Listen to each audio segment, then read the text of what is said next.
So, pag bibili kayo mga kasityo, ganito yung itsura niya. Ayan. Di ba mapapansin nyo, parang buo. Puro ganito. Di ba hindi mo aakalain na ang gitna pala ay ganito. Ayan. Di ba? Parang buo, di ba? Pero pag pinutol mo na, dyan mo na makikita yung mga gap nila at yung mga butas-butas. Ayan. Ayan. So, ito naman mga kasityo, ang iiwasan nyo talaga. Ito.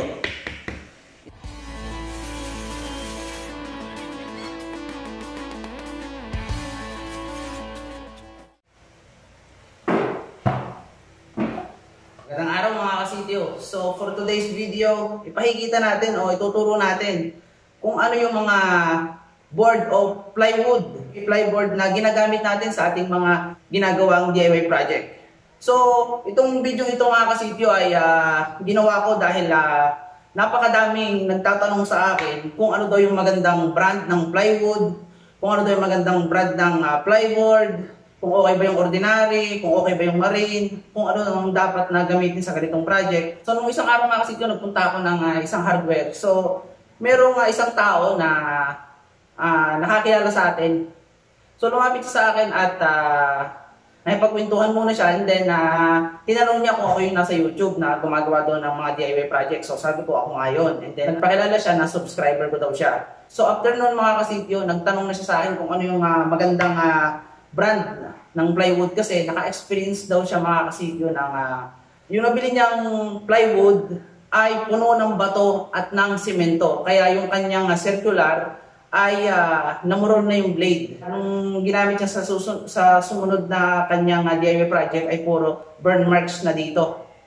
Yung mga putol kasi nga mapurol na ng kanyang blade dahil nga yung nabili niyang plywood ay puno ng bato at ang puno ng simento. And then mga kasityo, humingi siya sa akin kung ano yung mga ginagamit ko daw na brand ng plywood o plyboard. So, ayun nga, sinabi ko yung ginagamit ko tulad itong mga ito, brand nito. So, ayun yung sinabi ko sa kanya na talagang subok na wala siyang bato, wala siyang semento, wala siyang pako. Minsan kasi nakaka-experience din ako ng pako kapag hindi ako yung bumibili ng mga board o ng mga plywood.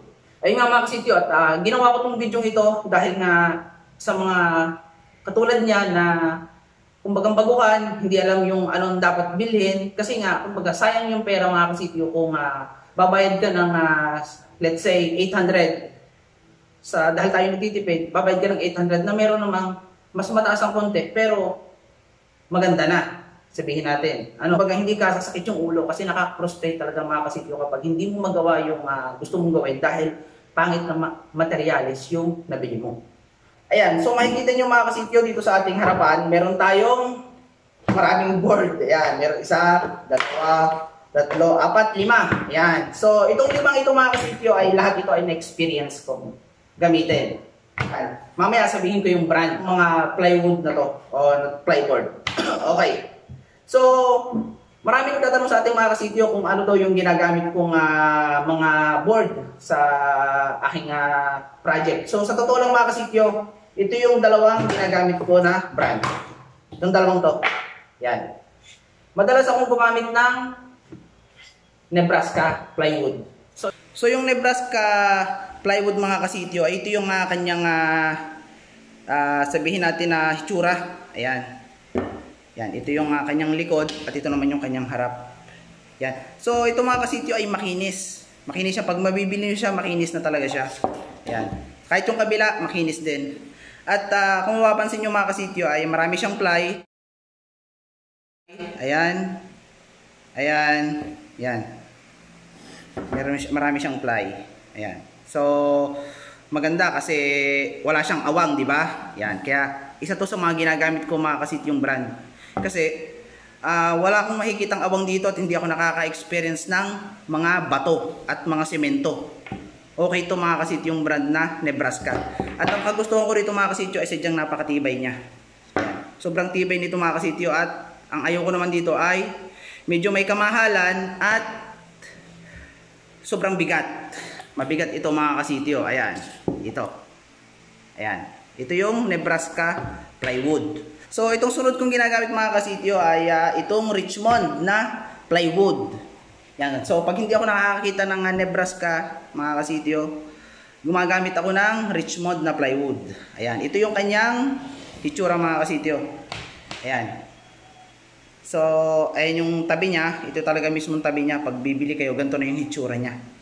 So, ayan, may mga konting butas pero maliliit lang. Ayan, minsan wala akong na-encounter na ganitong butas. Punong-puno siya.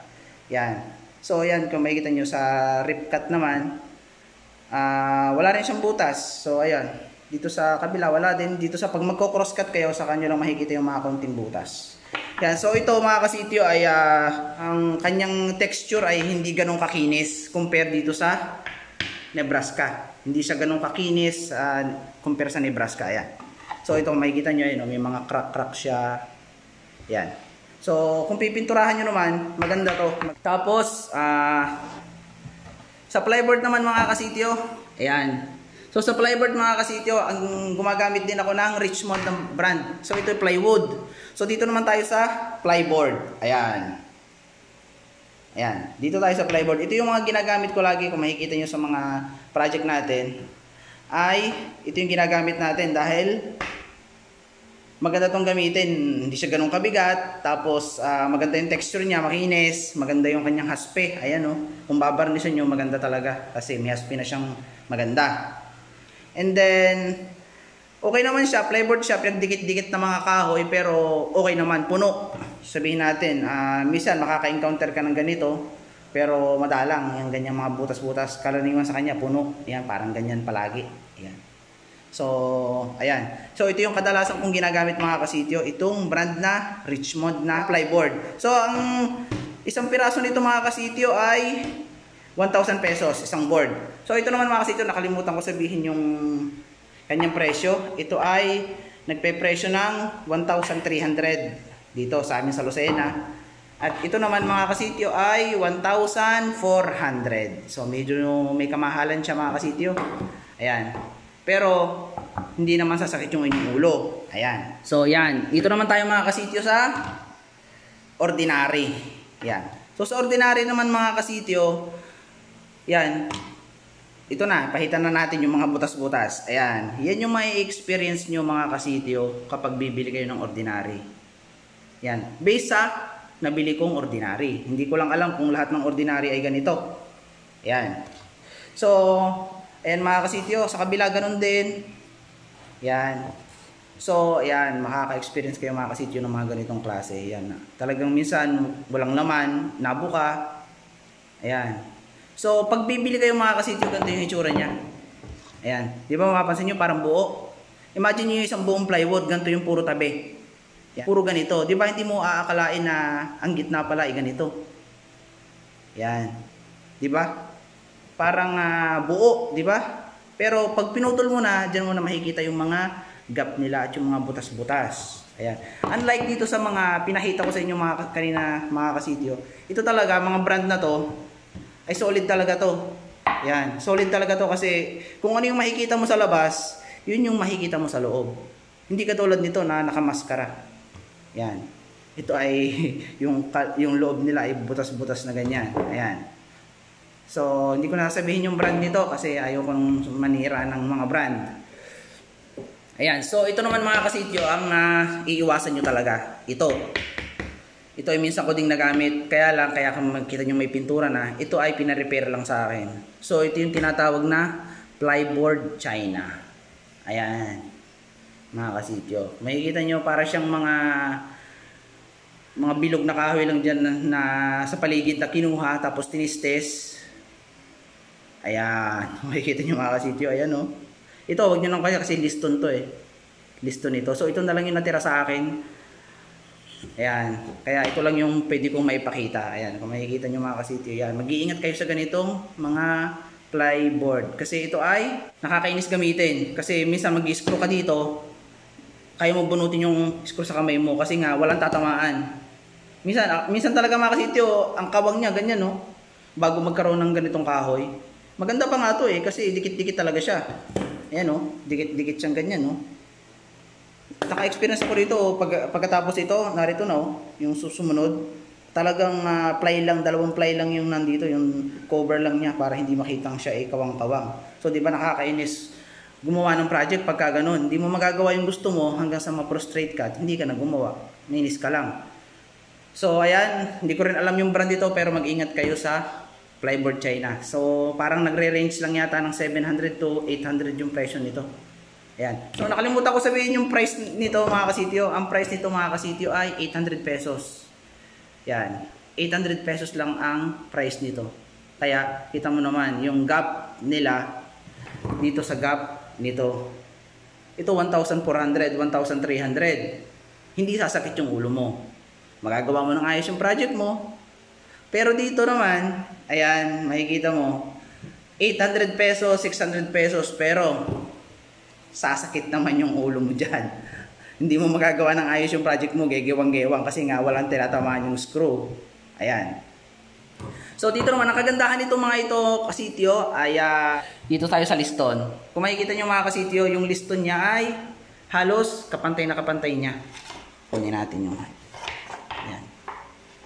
So ayan, kung makikita nyo mga kasityo, kapantay na kapantay niya halos yung liston. So kahit hindi na kayo magkatam, hindi na kayo mag-trim.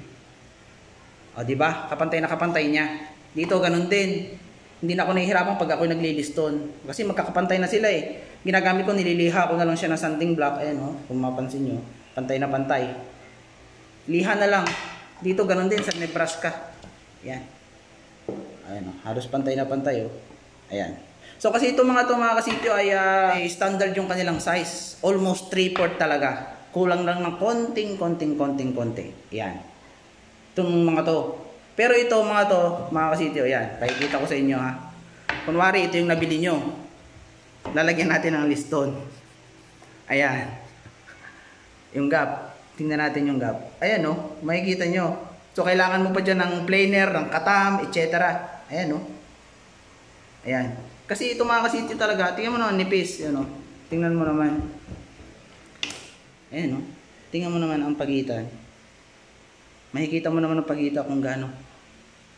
Yung pagitan at yung quality, yung makikita mo. Nasa gap nila, ayan. Quality at saka yung kapal. Di ba malayo? Ayan. Ayan. So yun nga mga kasityo at naipakita na natin yung mga board na ginagamit ko, mga plywood na ginagamit ko sa aking mga project. So ayan nga mga kasityo, ang best recommend ko talaga mga kasityo sa inyo ay itong Richmond plywood. So by the way mga kasityo ay hindi to sponsored video ni Richmond o ni Nebraska. So kaya ko lang to nire-review o kaya ko lang to ginawa ng video kasi ayoko na sumakit yung ulo nyo o mawalan kayo ng ganang gumawa ng project dahil pangit na materyales yung nabibili nyo. So pag ito yung mga binili nyo, Richmond, ito kasi mga kasityo ay made in Philippines kaya maganda. Itong Richmond brand at saka itong Nebraska, ito talaga yung aking mga recommended brand. Kasi nga, ito lang yung nagagamit ko pero talagang hindi ka pasasakitin yung ulo dito. Ayan. So ito, ulitin ko, Nebraska, 1,400 isang piraso. Yung Richmond na plyboard ay 1,000 pesos. Yung plyboard, Richmond. Tapos dito naman sa Richmond na marine plywood, 1,300. Ayan. So by the way, itong Nebraska, ito ay marine din, marine plywood.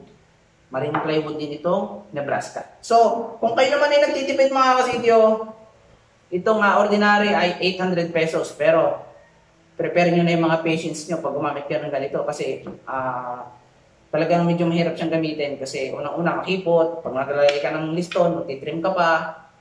Tapos, pag mag-screw ka, minsan tatamaan mo itong mga gap na to, hindi kakapit yung screw, so nakakainis. Ewan ko lang yung ibang brand